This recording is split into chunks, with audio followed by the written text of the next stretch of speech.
Jesus Cristo, escrito por São Mateus. Glória a vós, Senhor. Naquele tempo, partindo Jesus, 2 cegos seguiram gritando: "Tem piedade de nós, filho de Davi."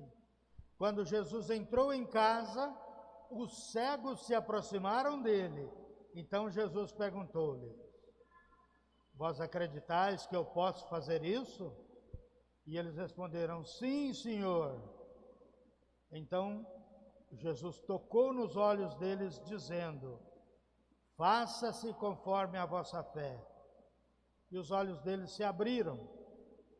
Jesus os advertiu severamente: "Tomai cuidado para que ninguém fique sabendo." Mas eles saíram e espalharam sua fama por toda aquela região. Palavra da salvação. Glória a vós, Senhor. Podemos sentar. Hoje nós estamos aqui tão pouca gente, né? Sexta-feira. É a sexta-feira da primeira semana do Advento. A gente continua lendo o profeta Isaías, que é esse profeta da consolação de Israel. Aí o texto de hoje é a salvação. Advento é espera daquele que vem para nos salvar. E o profeta Isaías hoje mostra para a gente essa salvação. Dentro de pouco tempo, não se transformará o Líbano em jardim? Não é só o ser humano que deve se salvar, mas a terra também. Líbano é um país lá perto de Israel. Aqui no Brasil tem muitos libaneses. E o Líbano é muito seco, é um deserto. O Líbano também vai ser salvo, ou seja, a terra também vai ser salva, transformando-se num jardim. E não poderá o jardim tornar-se floresta? Um deserto igual ao Líbano, tornar-se floresta. Então, o mundo inteiro que se salva, que se revigora, que revive e se transforma numa floresta linda. A salvação também da natureza, né? Naquele dia, os surdos ouvirão as palavras do livro e os olhos dos cegos verão no meio das trevas das sombras. Os humildes aumentarão sua alegria no Senhor e os mais pobres dos homens se rejubilarão no Santo de Israel. É a salvação também da humanidade, daqueles que sofrem, né? Dos cegos, dos surdos, dos humildes, dos mais pobres. A salvação que vem de Deus acolhe aqueles mais necessitados. É muito triste quando a gente vê pessoas que às vezes negligenciam os pobres. Quando a igreja, em 1979, junto com João Paulo II, a nossa igreja da América Latina fez uma opção preferencial pelos pobres. Simplesmente dizendo isso: na nossa igreja o pobre tem preferência. Não está dizendo que o rico é expulso, o pobre tem preferência. Até hoje tem gente chorando por causa disso, achando que é um absurdo, que não sei o que mais. É gente que não conhece nem a palavra de Deus, né? A salvação que vem para a natureza é também a salvação que vem para os surdos, para os cegos, para os humildes e os mais pobres dos homens. Todos se rejubilarão em Deus. É a salvação que vem de Deus.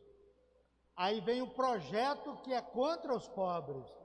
Fracassou o prepotente, desapareceu o trapaceiro e sucumbiram todos os malfeitores precoces, os que faziam os outros pecar por palavras e armavam ciladas ao juiz à porta da cidade e atacavam o justo com palavras falsas. Esse é o projeto do mal. São pessoas que são prepotentes, que massacram os outros quando assumem, sobretudo, cargos políticos. fracassou o prepotente, desapareceu o trapaceiro, né, aquele sujeito da lorota, né, os malfeitores, aqueles que pagam os juízes. Né. É muito comum isso até hoje, na venda das sentenças, né, aqueles que armam ciladas para o juiz na porta da cidade e atacam o justo com palavras falsas. O projeto do bem faz o projeto do mal fracassar. Esse é o Cristo que vem. Esse é o Cristo que nós esperamos. E ele diz, à casa de Jacó, quer dizer, ao povo de Israel, que libertou Abraão: agora Jacó não terá mais que envergonhar-se, nem seu rosto terá que enrubescer-se. Quando contemplarem as obras da minha mão, hão de honrar o meu nome no meio do povo. Honrarão o santo de Jacó e temerão o Deus de Israel. Os homens de espírito inconstante conseguirão sabedoria, e os maldizentes concordarão em aprender. Que coisa bonita, né? O mundo inteiro que se transforma, a natureza e os seres humanos. Esta é a salvação que vem de Deus, é para esta salvação que nós devemos trabalhar. Nós não podemos esperar a salvação aqui de braços cruzados, mas nós construímos essa salvação. O nosso projeto deve fazer fracassar os prepotentes, fazer desaparecer os trapaceiros.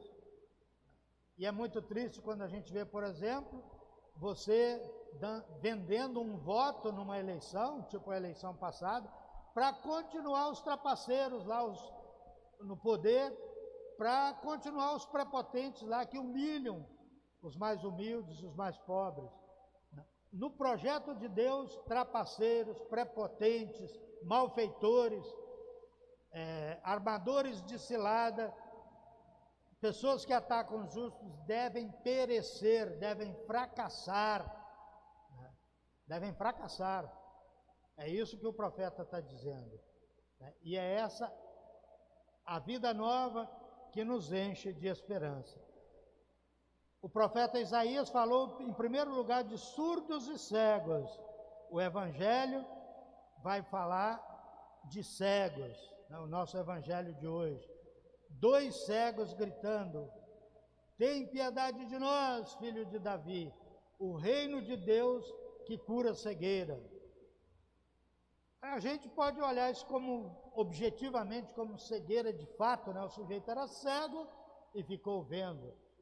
Mas a gente pode olhar também do modo simbólico. Nós somos cegos, nós não vemos muitas coisas. E o Cristo, o nosso